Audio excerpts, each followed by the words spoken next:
everyone, and welcome back to my channel. Today we are going to do something a little bit different, and we are going to do this book tag that I saw off of Coynie Reads channel, who I will link below. And basically it's just a book tag about Booktube and participating in Booktube and a little bit of behind the scenes of Booktube.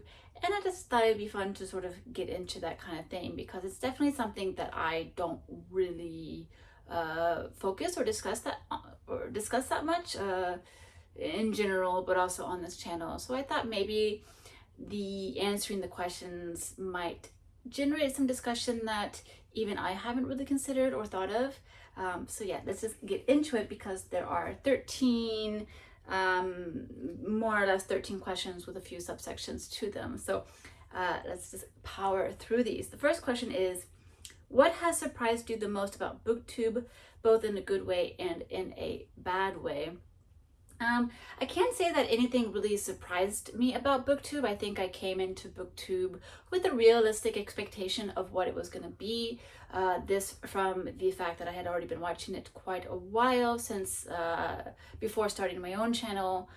Also just really being observant and being cognizant and aware of what people have already said about YouTube in general, but also Booktube. So there's not really anything that surprised me, but things that were pleasant to discover were basically the type of quite strong relationships I feel like you can get with the people who comment on your videos, and also create the relationships that you can form with other creators. It was actually easier than I thought, and it was nice. It's been really, really pleasant. In terms of something that surprised me in a bad way, again, not anything too much on that side. And I have to say, I think I'm not really in sort of a dramatic section of Booktube. I don't really read books that other people do, which means I don't really have that sort of interaction with other creators, which means I get to kind of stay in my own little world, which because of that, I think I can cancel out any sort of bad thing that would occur. So next question, how do you balance reading and Booktube with the rest of your life? Booktube has not made any sort of influence, other than the fact that I am only able to film during the weekend, because in Japan the sun sets so early.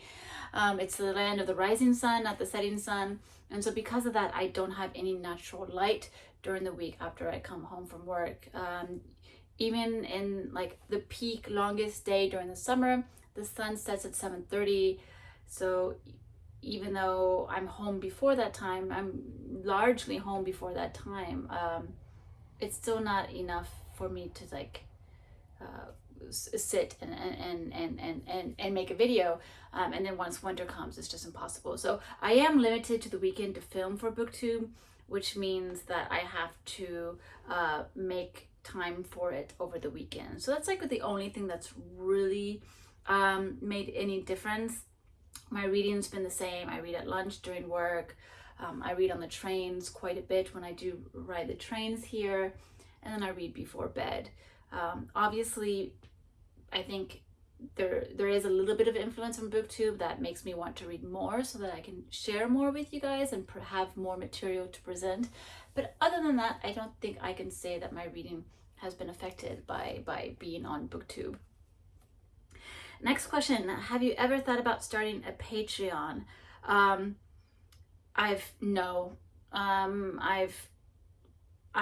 well aware of what Patreon is. I've seen other people create it, and it makes sense for those people, but I don't think it makes sense for me, because I'm not that creative a person, to be honest. I'm not an ideas person. I've never been the type of person who really comes out with original thoughts, original ideas. I can jump onto someone else's idea and sort of make it better, or I can take it into another direction, but I'm very bad at coming up with new things, new creative things on my own. I'm just not very creative. And so because of that, and also the fact that I already struggle to come up with ideas for the videos that are released normally, I just feel like there's no way for me to create extra content for someone to make it worth for them to pay me for it. So no, Patreon's never gonna be a thing. It's just not. And that's the part where I would say that I wouldn't have the time for, because I do have so many hobbies. Reading is not my only hobby. I do play the violin. I play sports. I travel, and I do have a full-time job, and I do have to take care of my just regular household duties. So yeah, for me, just Patreon doesn't make sense. I just don't have the time for it, and I don't have the ideas for it. I don't have the original content for it. Fourth question is, have you made any mistakes on Booktube? Have I made any mistakes on Booktube? I don't think I've made a mistake. Can you make a mistake on Booktube? No. I've made videos that are super silly and shouldn't interest anyone, and it was just something that I really wanted to do at the time, and I knew it wouldn't have any sort of lasting lasting power, just the ability to be a video that people would want to revisit all the time. I've done that. That's not a mistake. That's just going with your feeling. I want to do this right now. It's not going to be a good video, but it's going to be fun for the moment, and no one's going to want to see it ever again. But that's fine. It's just something I want to do. But I wouldn't consider that a mistake. It's just me having fun. So far, I think I have not made a mistake. 5, do I have any advice for new booktubers? The only advice I would give is just do your own thing. Use other channels for inspiration and use them to maybe help create a template for your own channel. But don't feel like you need to copy. Don't feel like you need to follow a certain aesthetic. Because to be honest, trying to fit within a certain aesthetic is just going to make you the standard cookie cutter. It's just going to make you feel like make it look like you're just copying someone else to sort of benefit from their hard work.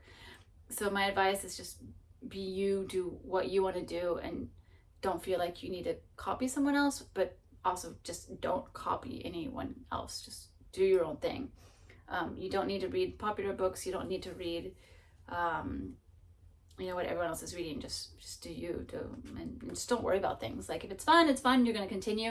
If you decide you don't want to do it anymore, then you can just quit, and that doesn't show that you failed anything. It's just what, sometimes you try a different hobby, you find out it doesn't work for you, and you leave, and that's it. That's perfectly fine.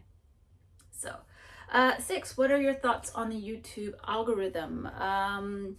I don't know. I don't really care. It's not something I worry about or focus on. To be honest, I don't look at statistics of my video. I don't know how many subscribers I have. I don't look at how many people view my videos. I mean, I'll get a glimpse of it, obviously, because when you open up your own YouTube channel, when you open up so when I want to go in and edit a video, when you open that up, it immediately opens up to your dashboard, and on the dashboard it gives you the major numbers at that moment.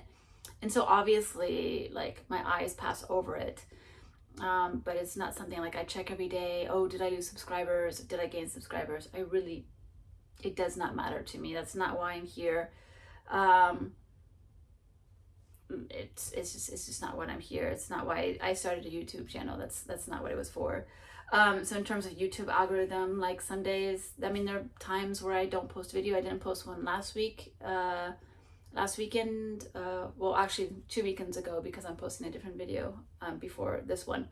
But yeah, 2 weekends ago, I didn't post a video because I was traveling, and that's fine. For me, personal life takes precedent over Booktube life.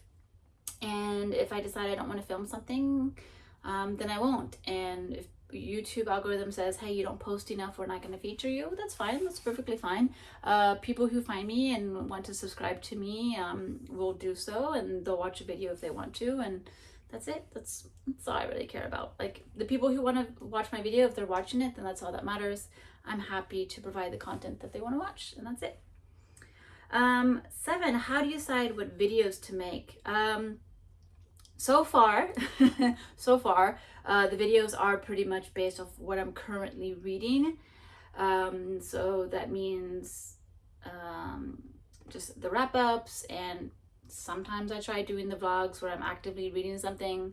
When there's a prize, I like to talk about that. So it's my videos are kind of based on what's currently happening, and what I'm currently reading. Not much more. Now there are some subject videos I want to do in the future. I think next year I'm going to be experimenting a little bit more with like different kind of videos I'm going to be making. But I kind of just want to get through this year and just gain a rhythm with my reading, because I had lost my reading during the first half of the year. So I think for the remainder of this year, I'll probably be staying consistent with what I'm already doing, and then experiment more in the new year. And those video ideas are basically just things that have popped up in my head while, you know, doing something else, doing my chores, and when I'm like, oh, that could possibly be interesting. Also, just topics I want to discuss. I want to talk a lot about diversity in reading. I want to focus a few videos on Japan during World War II, because that was definitely a huge passion project of mine. So just things like that, just things, that's pretty much it. But you'll see those in the new year, most likely. Next topic, are you ever overwhelmed with video ideas? Am I overwhelmed as in I have too many ideas? No, that's never been a problem. I'm always lacking for video ideas. I would love to have more, to be honest. I think it's definitely difficult when you don't read the books that everyone else reads, because that takes away like reaction videos. You can't react, you can't it takes away the concept of like what's read-a-thons. Like I'm just, that's not the type of reader I am. Theme months, not very good at doing those kind of things. Even just a standard TBR, like the TBR pile video is probably one of the easiest videos you can make, because no one says you actually have to read all the videos that you establish, that you state you're going to read. Because then you can just come in like, oh look, I failed, how cute. So the TBR pile is one of the easiest videos you can film, but I don't do it because I know I'm gonna fail. I just can't create a TBR pile. The only time I can create it is when I go on vacation and I have to carry physical books with me, and that's all I have. So you're forced to read what's in front of you, but that's it. That's really it. Also, book haul videos. I'm not in competition with people to accumulate all the books that a human can possibly accumulate, but also just to be fair in terms of well, other than Japanese language books, I don't have the access to those books. I don't have the ability to purchase any book I want, because books have to be in other languages, have to be imported to Japan, which raises the price significantly, and that's just not something you know, I can do. And also I just don't read enough to really feel that it's beneficial for me to have like 20 book hauls every single month. It just doesn't make financial sense, and it doesn't make any sort of, you know, logical sense when you think about stabilizing the rate of TBR accumulation according to what your reading rate is. So yeah, I'm definitely on the sort of lacking of video ideas side than I am overwhelmed with video ideas side. 8, have you regretted posting the video? No, I've never regretted posting the video. I've posted videos that I knew were too silly. For example, my World Cup video, like that was silly. It was way too long. It was like 5 videos on the same topic. And, you know, I never thought that was going to do well. I figured most people would watch 5 minutes, get tired, and just leave. But that's fine. It was something I wanted to film. It was silly, but I was having fun with it. Eventually I'll probably take private those videos, just because in terms of lasting I just cannot find this word, like lasting impression, like the ability for that lasting relevance of the video. Like I know it's just not very relevant anymore. And it's a video that maybe down the line I could retry and do again, and I think that would be more beneficial. But Do I regret posting a video like that? No, because it was fun. I enjoyed it. Some of you guys enjoyed it, and that's all that really matters. Was it silly and kind of dumb? Yeah, but that's fine. 9, are the number of views and subscribers meaningful to you? As I mentioned before, it's not something I look into. If you notice on my videos, I never say, like my channel, don't forget to subscribe, don't forget to leave a comment. I never say those words because I don't feel like I don't feel like selling my channel. I don't mention on Instagram that I have this. I've never mentioned on Twitter that I've had this. I don't mention to anyone that I do this. It's just something for me that I enjoy. And if I can have, conversations with people, that's pretty much what I'm happy with. Obviously, if I get more subscribers, it'll help create more conversation. And I'm definitely very open to that. I think that'd be very, very fun. But I'm just happy when I get like one comment every like 2 days or so that pops up, outside of like the initial release day for a video, which is obviously when you get the most comments.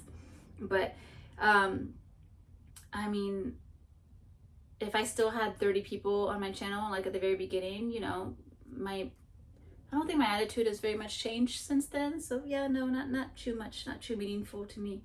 Which is why for the next question that says, are the number of views / subscribers a measurement of success?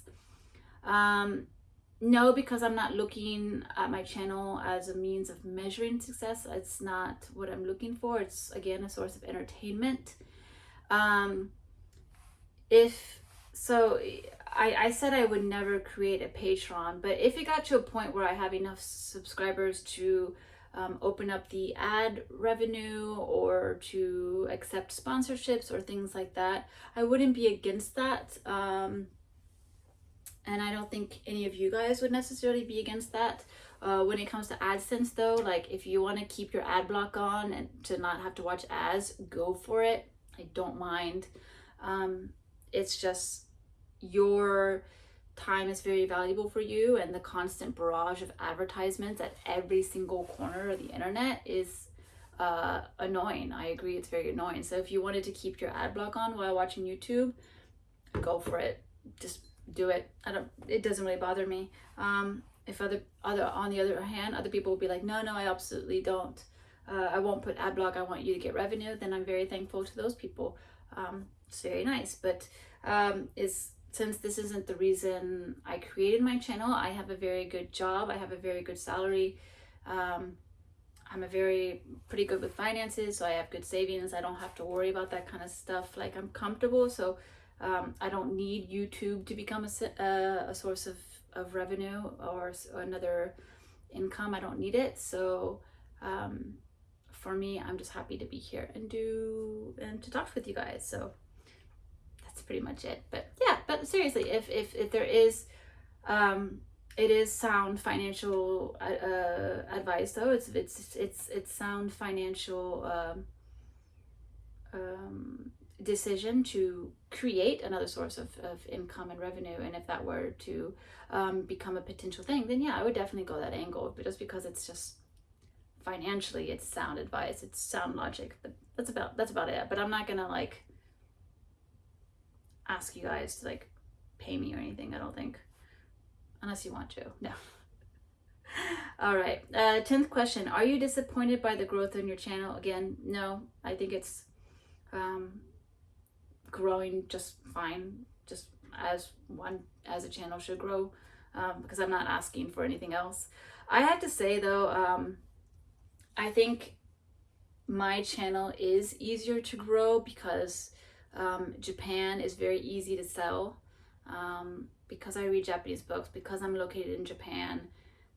People are obsessed with Japan. It's just, that's always been a thing. They love the fantasy of Japan. They love the idea of Japan. People want to find out every single detail.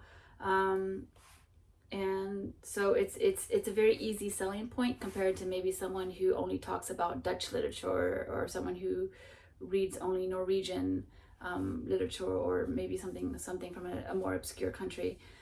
Yeah, Japan's an easier sell. So I think the growth that I do have, makes sense considering the kind of content that I make. So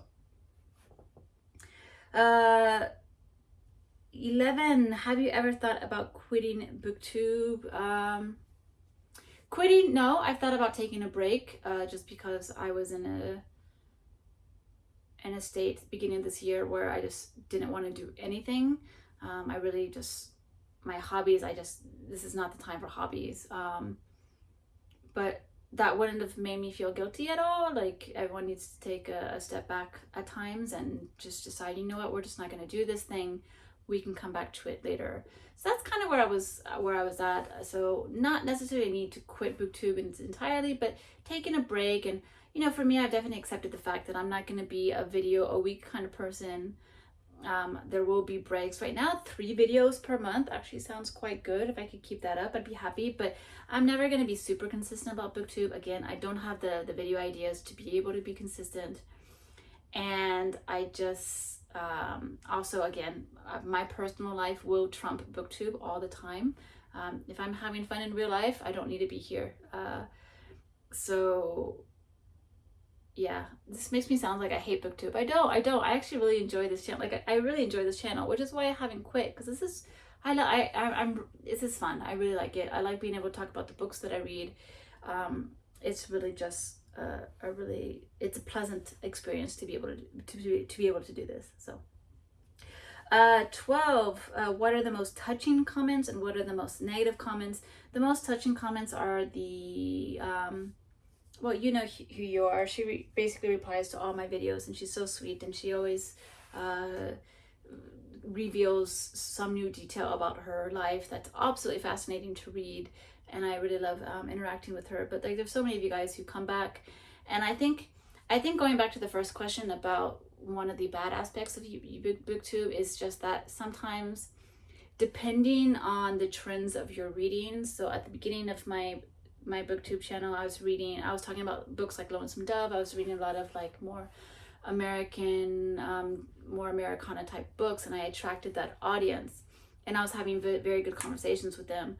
But lately I've shifted to like reading about China a lot, and so now I'm having more conversations with people about China, and those original viewers who are making a lot of commentary on my original videos are now gone. They've gone somewhere else, which is perfectly fine. But, you know, I do kind of miss them sometimes. I wish they would come back so we can continue having fun conversations. But yeah, as your shifts in tastes and presentation, and just people get tired of watching YouTube, like they'll get tired and then they get energized and revitalized, and they'll want to watch videos again. And like, for example, right now, I don't really watch too many other people's channels lately. I've actually been deleting quite a few channels that I'm tired of, not because I'm tired of the creator or them, or I don't like them anymore, or they did something wrong. It's just that you know, your taste change, the things, your mood changes, the things you want to watch and do changes, the way you want to spend your time changes. And that's not again at fault to the creator. It's just you as an individual. So there will be times where I have one person commenting on my videos, and someday they're going to disappear and go somewhere else, and I'll miss them. You know, I really appreciate those people, and I'll miss you guys, but I understand that you need to do what you feel you want to do. So but yeah, the comments from those people are the most touching. Like, those, I absolutely love that.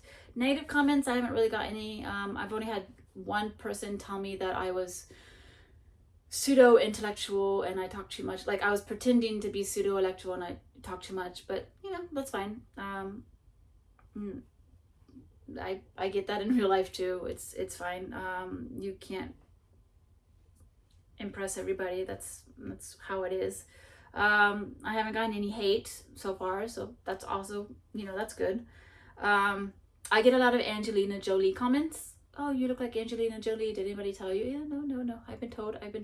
It's the cheekbone. Sometimes I do that thing. I can't do it, but sometimes.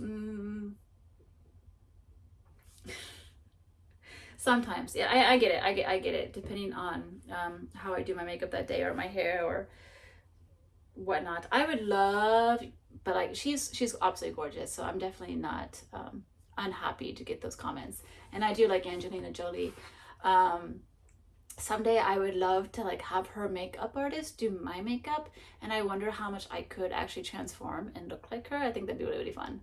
But also just be able to do makeup a lot better, because like for me, like she does like dark eyeshadows on her eyelid, and I don't know how to do that because I don't think we have the same kind of eyes, and mine are quite deep set. Like I have a lot of eyelid space, but like my eyelids are very deep. So if I were to put black on my eyelids, like I would look, it doesn't look very good, but it seems like she can do it. So I'd have to do someone professional who can do it for me. Also, my eyelids are kind of greasy, so I feel like anytime I've ever tried using eyeshadow, I just look really like sweaty and gross after like an hour. So anyway, just to say, it'd be fun to someday try and dress up as Angelina Jolie. I think that'd be really cool. But yeah, those comments are always fun. And then last question, in regards to Booktube, where do you see yourself in 5 years? I'm going to tell you, I am not a planner. That is a question I always hate. Like interviews, where do you see yourself in 5 years? No idea. My friend, she is always like, you know, you really like, you're this age, you really need like, are you gonna be married? Are you gonna have children? Like you really need to make these decisions. Like, and I can't do it. I'm not one of those people. I can plan maybe a month ahead, but I'm not one of those life planner people. I just can't do it. So will I still be on Booktube in 5 years? Who knows? I don't know. We'll see. I mean, if maybe I'll have such a huge success on this channel, maybe I'll have a huge subscriber count in those 5 years and I won't want to leave, and you know, that'll be, we'll see what happens then. So yeah, anyway. All right, thank you so much for watching this video. I hope you enjoyed listening to my answers to all these questions. And yeah, I'll see you in my next video. Bye.